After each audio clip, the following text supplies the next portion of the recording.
The Bear and the Bee. Everybody knows that bears love honey. One day Mr. Bear looked in his cupboard, but he couldn't find any honey. "Oh no, no, there is no honey," he says. So he decides to walk into the forest to find some. There he sees a beehive in a tree. He can smell the honey. Honey. He sticks his paw into the beehive. Zoom, a bee flies out. "Hey, go away," says the bee.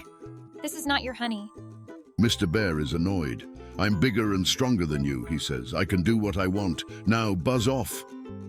"Their honey I'll have when I please. Who cares for such small things as bees?"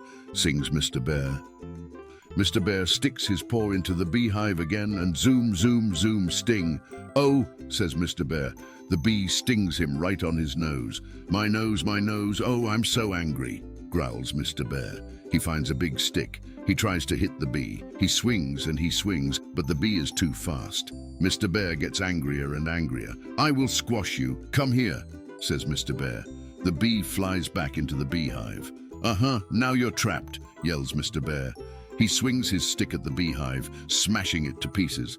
Then he hears a strange sound. It gets louder and louder. Bzz, bzz, bzz. Thousands of bees fly out of the smashed beehive. They fly around Mr. Bear's head. They stung him on his ear.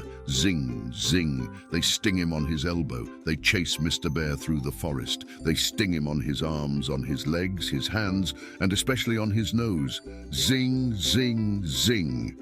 Mr. Bear runs all the way home and slams the door shut. Bam! Then he hears a voice behind him. It's Mrs. Bear. "You did it again, didn't you?" she says. "You lost your temper." "Yes," says Mr. Bear, as he cries and counts his bee stings.